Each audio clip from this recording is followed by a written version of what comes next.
Shalom teman-teman yang terkasih. Bersyukur pada pagi hari ini kita masih diberikan kesehatan dan kekuatan untuk kembali beribadah. Teman-teman saya undang untuk bangkit berdiri. Kita mengakui bahwa pertolongan kita dalam ibadah pada pagi hari ini adalah dalam nama Tuhan yang menjadikan langit dan bumi. Kasih karunia dan damai sejahtera dari Allah Bapa dan dari Tuhan kita Yesus Kristus menyertai kita sekalian. Amin. Teman-teman dipersilakan untuk duduk kembali. Mari kita mempersiapkan hati kita untuk memuji dan juga memuliakan nama Tuhan. Kita bersyukur karena Kristus telah datang ke dalam dunia sehingga kita manusia yang berdosa bisa memperoleh pengharapan hanya di dalam Dia. Karena Dia menderita. Mari kita pujikan lagu ini. Untuk kecil kita merindukan Natal, hadiah yang indah dan menawan,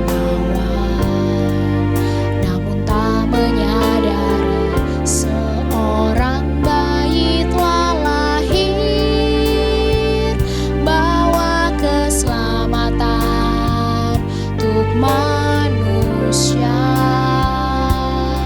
Waktu pun berlalu dan kita pun tahu anugerah yang besar dari Bapa yang relakan anaknya disiksa dan disalibkan di bukit Kalvari karena kasih. Karena kita Dia menderita, karena kita Dia disalibkan, agar dunia yang hilang diselamatkan dari hukuman kekal.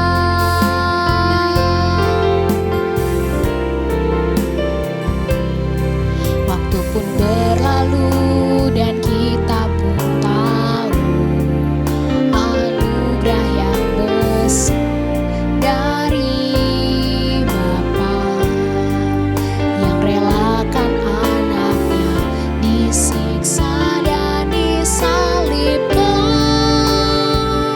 di bukit Kalvari karena kasih. Karena kita Dia menderita,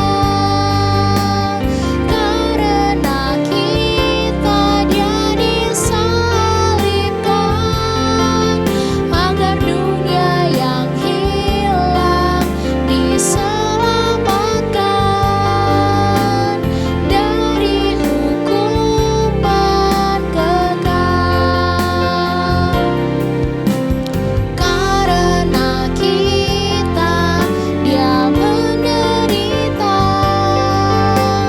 karena kita Dia disalibkan, agar dunia yang hilang diselamatkan dari hukuman kekal, dari hukuman kekal, dari hukuman kekal.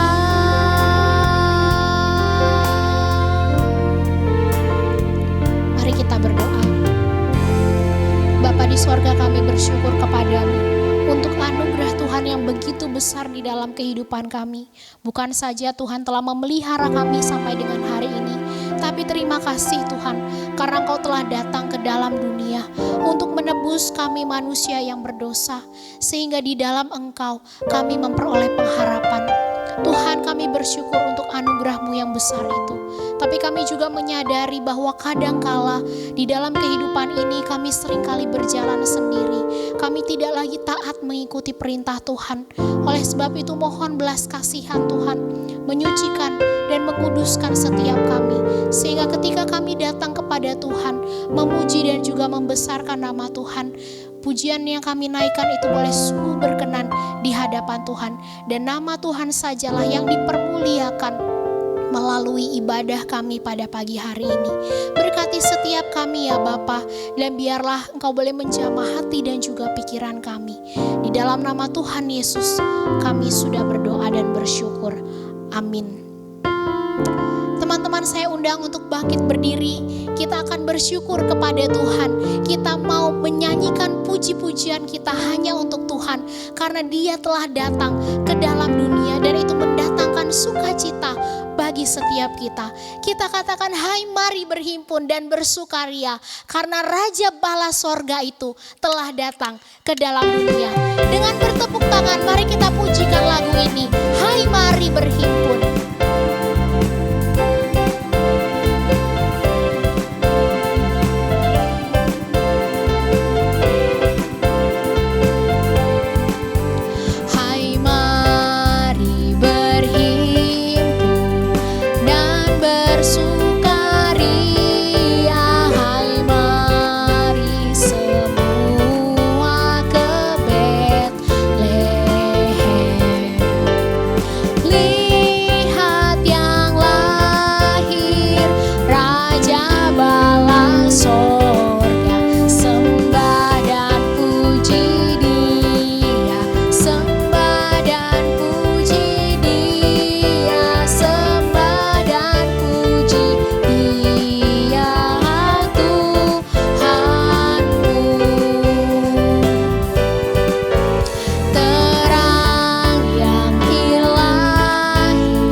Sorak-sorai bagi Tuhan.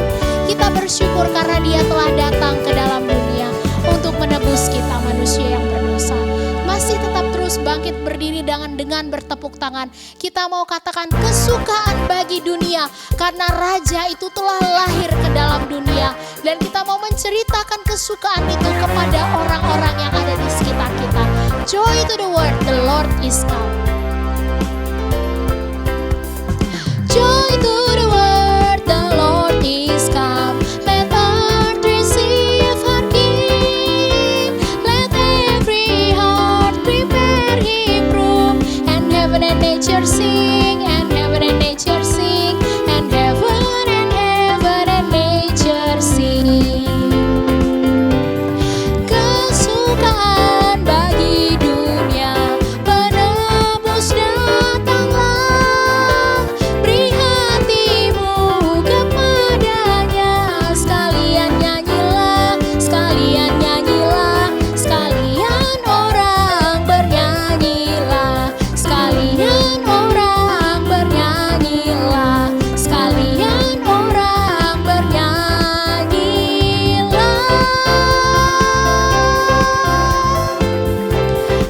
Mari kita bersorak-sorai bagi Tuhan yang sudah datang ke dalam dunia. Teman-teman dipersilakan untuk duduk kembali.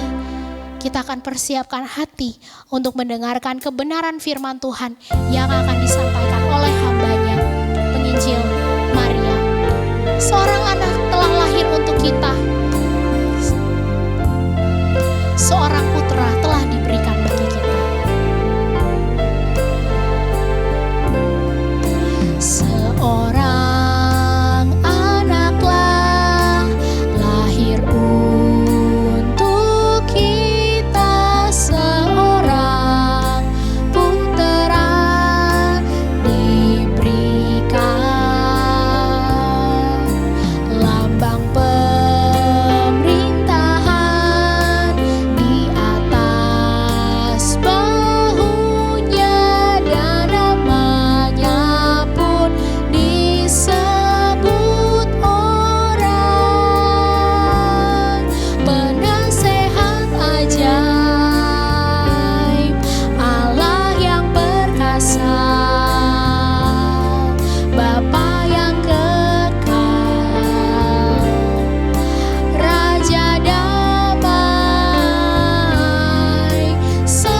Shalom, selamat pagi teman-teman sekalian. Sebelum kita membaca dan merenungkan firman Tuhan, mari kita berdoa terlebih dahulu. Tuhan Allah Bapa kami yang bertahta di dalam kerajaan surga, terima kasih buat hari yang baru yang Tuhan berikan kepada setiap kami. Kami mengucap syukur kalau di hari ini kami boleh beribadah bersama-sama dengan keluarga kami, bersama-sama menghadap kehadirat Tuhan. Pagi hari ini Tuhan, kami merendahkan hati kami di hadapan Tuhan. Kami memohon Tuhan berbicara melalui firman-Mu yang boleh kami baca dan renungkan pagi hari ini. Biarlah Allah Roh Kudus boleh menolong dan menerangi hati kami sehingga kami boleh mengerti dan menangkap pesan firman-Mu pagi hari ini. Berbicaralah kepada setiap kami ya Tuhan. Di dalam nama Tuhan Yesus kami mohonkan dan naikkan doa kami ini. Amin. Nah teman-teman yang dikasihi Tuhan, selamat pagi. Shalom. Mari kita bersama-sama belajar dari Injil Yohanes pasal yang pertama, ayat yang pertama sampai ayat yang ke-13. Kalau teman-teman di rumah ada Alkitab, silahkan membukanya. Saya akan membacakan untuk teman-teman sekalian. Injil Yohanes pasal yang pertama, ayat yang pertama sampai ayat yang ke-13. Demikianlah firman Tuhan. Firman yang telah menjadi manusia. Pada mulanya adalah firman. Firman itu bersama-sama dengan Allah dan firman itu adalah Allah. Ia pada mulanya bersama-sama dengan Allah. Segala sesuatu dijadikan oleh Dia. Dan tanpa Dia tidak ada sesuatu pun yang telah jadi dari segala yang telah dijadikan. Dalam Dia ada hidup. Dan hidup itu adalah terang manusia. Terang itu bercahaya di dalam kegelapan dan kegelapan itu tidak menguasainya. Datanglah seorang yang diutus Allah, namanya Yohanes. Dia datang sebagai saksi untuk memberi kesaksian tentang terang itu, supaya oleh dia semua orang menjadi percaya. Ia bukan terang itu, tetapi ia harus memberi kesaksian tentang terang itu. Terang yang sesungguhnya yang menerangi setiap orang sedang datang ke dalam dunia. Ia telah ada di dalam dunia, dan dunia dijadikan olehnya, tetapi dunia tidak mengenalnya. Ia datang kepada milik kepunyaannya, tetapi orang-orang kepunyaannya itu tidak menerimanya. Tetapi semua orang yang menerimanya diberinya kuasa, supaya menjadi anak-anak Allah, yaitu mereka yang percaya dalam namanya.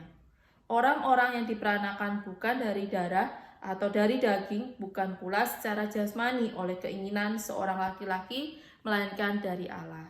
Sedemikian jauh pembacaan firman Tuhan pada pagi hari ini. Berbahagialah setiap kita yang boleh membaca, merenungkan, dan terlebih lagi melakukannya di dalam kehidupan kita hari lepas hari. Amin.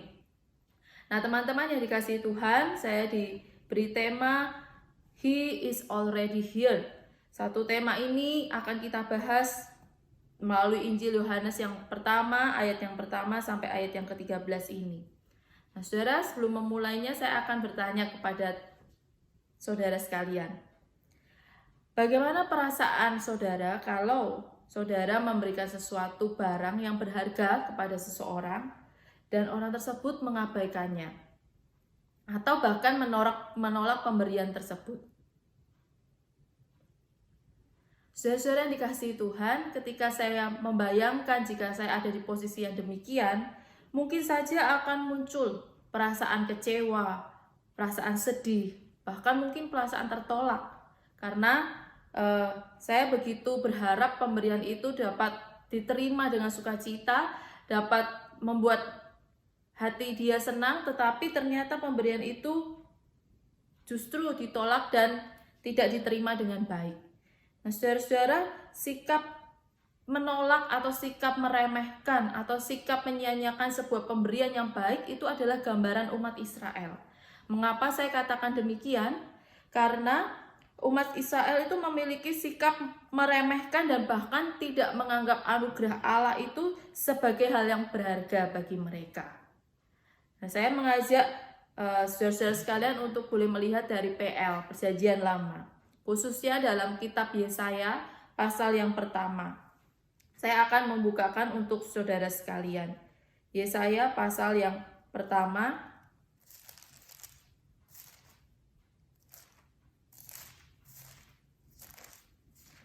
ayat yang ketiga, yang kedua B saja.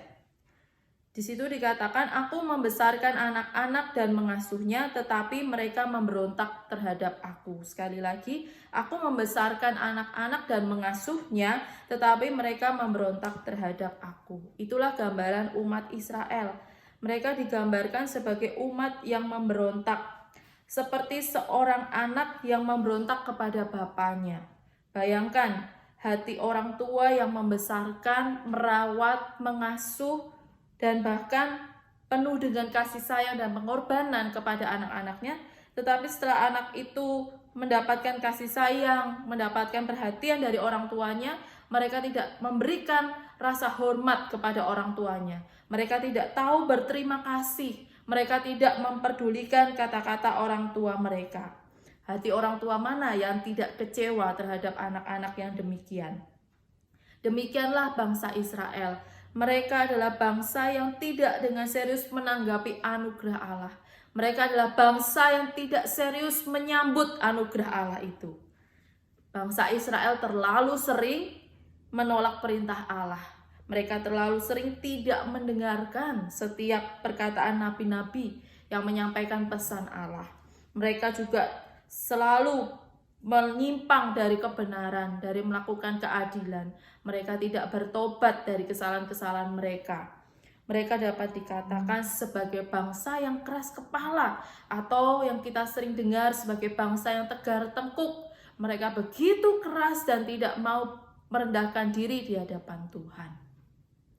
Nah, saudara, Israel yang tidak menyambut Allah itu seperti seorang yang membuang mahkota yang indah di atas kepala, mahkota yang begitu mahal, mahkota yang begitu berharga, dan dibuang begitu saja, dilempar dan diinjak-injak orang. Mereka tidak menganggap anugerah itu begitu berharga, begitu penting di dalam hidup mereka. Nah, saudara-saudara, mengapa saya harus menceritakan dari kisah perjanjian lama tentang sikap dan perilaku bangsa Israel? Ternyata kisah ini terus-menerus berulang, seperti yang telah kita baca di dalam Injil Yohanes pasal yang pertama, ayat yang pertama sampai ayat yang ke-13. Israel sebagai umat kepunyaan Allah tidak mengenal Allah mereka. Dikatakan mereka tidak menyambut anugerah Allah itu di dalam diri Tuhan Yesus. Apa yang Israel lakukan? Pada pagi hari ini saya mau berfokus kepada 2 ayat saja, yaitu ayat yang ke-10 dan ayat yang ke-11. Perhatikan ayat yang ke-10 dan ayat yang ke-11. Saya akan membacakannya. Ia telah ada di dalam dunia dan dunia dijadikan olehnya, tetapi dunia tidak mengenalnya. Ia datang kepada milik kepunyaannya, tetapi orang-orang kepunyaannya itu tidak menerimanya. Nah, saudara-saudara, coba saudara perhatikan frasa di ayat yang ke-10 di bagian yang terakhir. Di situ dikatakan dunia tidak mengenalnya. Nah, arti dari dunia tidak mengenalnya ini dapat dikatakan bahwa ketidakmampuan dunia yang sudah merosot karena dosa untuk menerima pengungkapan firman Allah yang kekal. Dunia tidak mampu melihat siapa firman Allah yang kekal, terang yang sesungguhnya itu, yang sudah menerangi setiap hati manusia dan ada di dalam dunia ini. Mereka tidak dapat mengenal siapa Yesus itu. Kenapa demikian? Karena pikiran mereka tentang Allah dan tentang firman-Nya menjadi sia-sia. Saudara, saya mencoba membandingkan bagian ini dengan Roma, surat Roma pasal yang pertama, ayat yang ke-21 dan 28. Saya akan membacakan untuk kita sekalian. Roma pasal 1 ayat 21. Sebab sekalipun mereka mengenal Allah, mereka tidak memuliakan Dia sebagai Allah atau mengucap syukur kepadanya. Sebaliknya pikiran mereka menjadi sia-sia dan hati mereka yang bodoh menjadi gelap. Ayat 28 dikatakan, dan karena mereka tidak merasa perlu untuk mengakui Allah, maka Allah menyerahkan mereka kepada pikiran-pikiran yang terkutuk sehingga mereka melakukan apa yang tidak pantas. Nah, saudara sekalian dikasihi Tuhan, dunia tidak mengenalnya juga dapat diartikan sebagai dunia mungkin mengenal Allah, Manusia mengenal Allah, tetapi manusia tidak menghormati Dia sebagai Allah dan tidak juga berterima kasih kepadanya. Sebaliknya, manusia memikirkan yang bukan-bukan, hati mereka sudah menjadi gelap, mereka tidak memuliakan Allah, bahkan tidak mengakui Allah, tetapi memuliakan diri mereka sendiri. Mereka tidak bertobat dan berbalik kepada Allah, tetapi justru pikiran mereka mengejar hal-hal yang duniawi, mengejar hawa nafsu, mengejar keinginan dosa. Nah, saudara yang dikasihi Tuhan, kegelapan hati manusia, kalau saya boleh gambarkan, itu adalah seperti seseorang yang ditutup matanya, yang dia tidak bisa melihat apapun, dia hanya butuh bantuan orang untuk melepaskan ikatan matanya. Nah, demikianlah manusia sudah dibelenggu oleh dosa. Mata mereka tertutup, tidak bisa mengerti firman Allah, tidak bisa mengerti kebenaran firman-Nya, tidak bisa memahami jalan-jalan Tuhan, tidak bisa mengenal siapa Allah, dan mereka juga tidak berbalik dari dosa-dosa mereka, karena belenggu dosa itu begitu kuat. Mereka membutuhkan pertolongan dari luar untuk dapat membebaskan mereka dari belenggu dosa. Nah, saudara, untuk itulah Tuhan itu hadir dan menjelma sebagai manusia di dalam diri Yesus Kristus. Ia hadir untuk melakukan pembebasan kepada umat Israel, kepada milik kepunyaannya. Seperti seorang gembala yang mencari dombanya yang tersesat. Gembala itu tidak ingin satupun dari dombanya terhilang dan masuk ke jurang. Tapi gembala itu berusaha untuk menyelamatkan domba walaupun itu satu yang terhilang. Demikianlah hati Tuhan kepada Israel, umat kepunyaannya. Tuhan tidak ingin satupun dari bangsa Israel yang terhilang. Tuhan tidak ingin satupun dari mereka yang binasa karena tidak mengenal Allah. Oleh sebab itu Tuhan hadir dan menjelma menjadi manusia. Nah, saudara-saudara yang dikasihi Tuhan, saya menyadari bahwa kita itu seringkali juga seperti orang Israel atau bangsa Israel. Seringkali kita orang percaya pun melakukan hal yang sama seperti yang bangsa Israel lakukan. Ketika anugerah Allah yang besar itu sudah kita alami, sudah masuk di dalam hidup kita sudah menerima anugerah itu, tetapi seringkali sikap kita adalah menyia-nyiakan atau tidak menanggapi dengan serius anugerah Tuhan itu. Saya memberikan beberapa contoh, misalnya ketika kita saat ini beribadah di rumah kita masing-masing. Kita diberi kesempatan oleh Tuhan untuk menikmati kebaikan Tuhan, kasih Tuhan, kemurahan Tuhan, dan dapat menikmati hadirat Tuhan melalui persekutuan dengan Dia di dalam ibadah seperti hari ini. Tetapi seringkali hati kita tidak sungguh-sungguh memikirkan Allah. Kita justru memikirkan hal-hal yang lain. Kita memikirkan habis ibadah ini kita mau makan apa ya bersama dengan keluarga. Habis ibadah ini aku mau main apa ya, game apa yang terbaru ya yang bisa aku mainkan. Kita tidak sungguh-sungguh memusatkan hati kita pada saat kita ibadah. Mata kita tidak tertuju kepada Allah, tetapi pikiran-pikiran kita melayang-layang kemana-mana. Itulah bentuk kita menyanyiakan anugerah Allah yang berlimpah. Bisa juga ketika setiap hari di dalam hidup kita selama 1 minggu ini, kita hidup layaknya orang-orang yang tidak mau menuruti peraturan Tuhan melalui firman-Nya. Kita tidak menjaga kekudusan hidup kita lebih suka menuruti keinginan kita, hawa nafsu kita, misalnya malas di dalam membaca firman Tuhan dan berdoa setiap hari. Kita tidak sungguh-sungguh setiap hari bersandar kepada pimpinan Tuhan, bersandar kepada tuntunan Tuhan. Kita menjadi remaja yang tidak sungguh-sungguh memperhatikan kehidupan rohani kita. Kita hanya berfokus kepada kesehatan jasmani kita, tetapi kita lupa bahwa hal-hal yang rohani itu penting bagi kita. Jadi kita hidup tidak sungguh-sungguh meresponi kebaikan Tuhan. Setiap hari kita melupakan untuk saat teduh, bergaul dengan Tuhan setiap hari, meluangkan waktu untuk berdoa kepada Tuhan.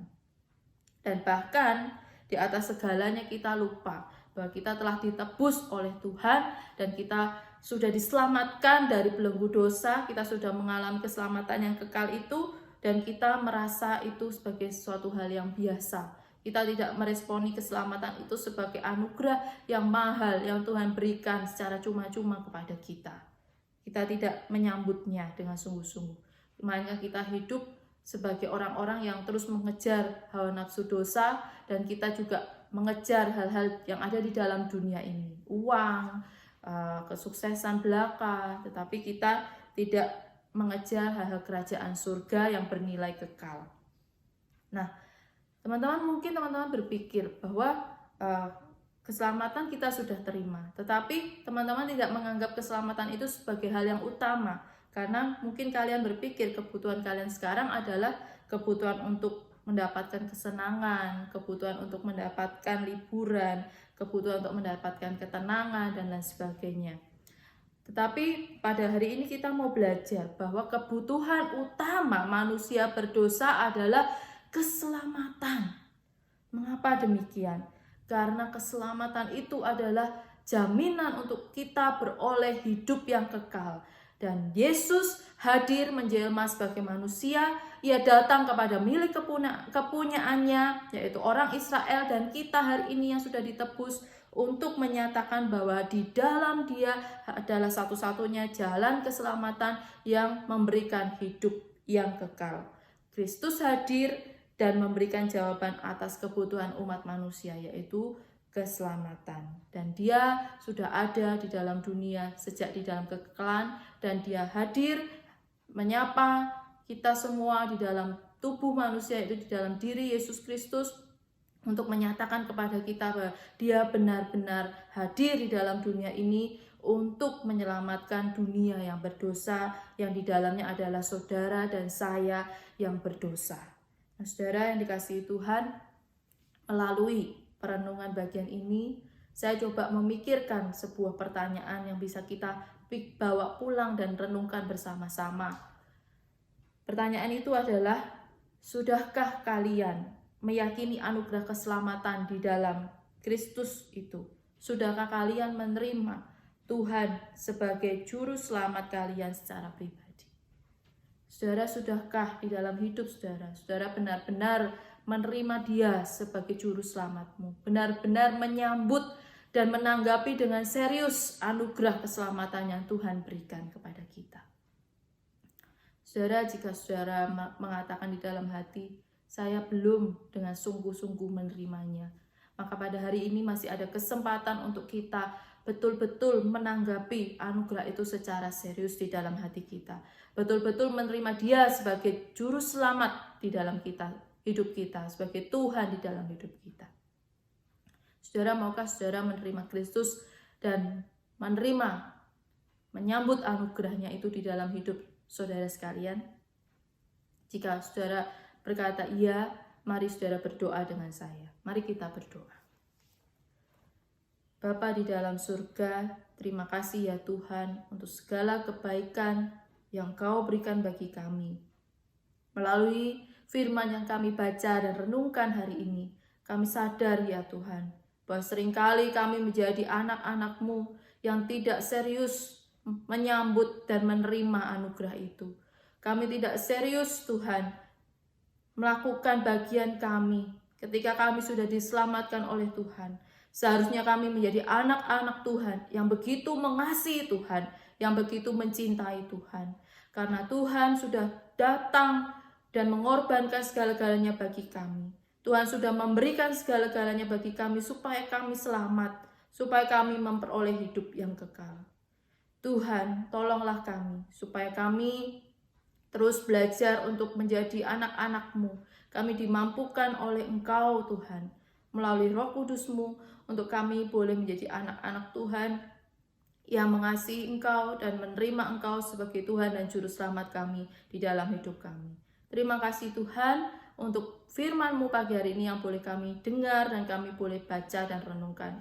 Biarlah firman ini boleh kami ingat selama 1 minggu ini. Di dalam nama Tuhan kami Yesus Kristus kami berdoa dan bersyukur. Amin. Terima kasih saudara sekalian, Tuhan Yesus memberkati. Meresponi kebenaran firman Tuhan yang telah disampaikan dan juga mempersiapkan hati untuk masuk ke dalam doa syafaat. Mari kembali kita memujikan seorang anak telah lahir untuk kita.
buat kebaikan Tuhan di dalam kehidupan kami. Terima kasih kalau Tuhan masih menolong kami dalam sepanjang kegiatan kami di 1 minggu ini. Kami juga terus berdoa Bapa ke dalam tangan Tuhan untuk studi kami, secara khusus persiapan menjelang UAS. Kiranya Tuhan Engkau sendiri yang menolong kami, memberikan kepada kami hikmat dan juga kemampuan, sehingga kami juga boleh berhasil dalam studi, dan kami tahu itu semua karena anugerah Tuhan. Bapa, kami mau datang kepadamu juga, mau menyerahkan untuk persiapan Natal Pemuda Remaja yang akan diadakan tanggal 12 Desember. Kiranya Tuhan Engkau sendiri yang menolong. Berkati para penata layan yang akan melayani dengan segala persiapan yang sudah mereka lakukan, sehingga sungguh pelayanan yang mereka lakukan itu boleh memberkati banyak orang. Dan setiap kami yang hadir dalam Natal ini boleh diberkati. Kami boleh memiliki satu pengharapan yang baru lagi di dalam Tuhan. Hamba-Mu yang akan menyampaikan firman-Nya, kiranya Tuhan juga yang memperlengkapi beliau. Tuhan, kami juga mau berdoa untuk kerohanian dari remaja Agape. Tuhan, tolong supaya kami tetap terus semangat dan juga giat dalam mencari Tuhan, melakukan disiplin rohani, bersaat teduh secara pribadi, dan juga kami tetap terus tekun mengikuti setiap persekutuan yang diadakan, sehingga melalui disiplin rohani yang kami lakukan, setiap harinya kami boleh semakin bertumbuh di dalam Tuhan. Kami berdoa untuk pemerintahan kami di tengah-tengah persoalan yang harus mereka hadapi. Kiranya Tuhan Engkau sendiri yang berbelas kasihan, menolong mereka, memberikan mereka hikmat untuk bisa menyelesaikan setiap problem-problem yang ada. Dan kiranya Tuhan juga meletakkan takut akan Tuhan, kegentaran itu di dalam hati mereka. Terima kasih ya Bapa, kami mau bersyukur untuk persembahan yang kami berikan. Kami tahu ini tidak seberapa dibanding kebaikan Tuhan, tapi kami mau belajar memberi dengan penuh ucapan syukur. Di dalam nama Tuhan Yesus Kristus kami sudah berdoa. Amin. Teman-teman, saya undang untuk bangkit berdiri. Mari bersama-sama kita memujikan doksologi, dan juga kita akan mendengarkan berkat yang akan disampaikan oleh hamba-Nya.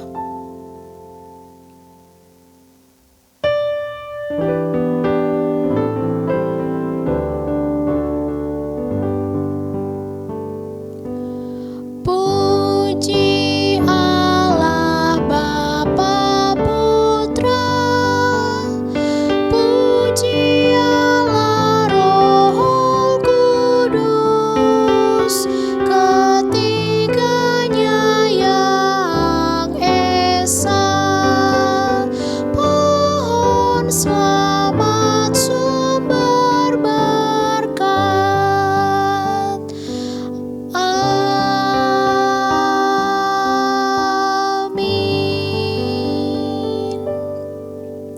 Teman-teman yang dikasihi oleh Tuhan, pulanglah ke dalam kehidupanmu sehari-hari dengan satu pengharapan yang baru di dalam Tuhan, dan terimalah berkat-Nya. Tuhan memberkati engkau dan melindungi engkau. Tuhan menyinari engkau dengan wajah-Nya dan memberi engkau kasih karunia. Tuhan menghadapkan wajah-Nya kepadamu dan memberi engkau damai sejahtera dari hari ini sampai Maranatha. Amin.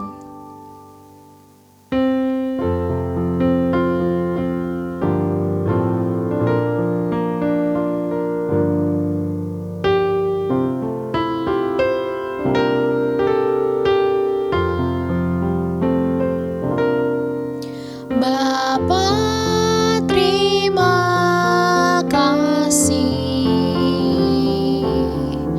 Bapa, terima kasih. Bapa di dalam surga, puji terima kasih.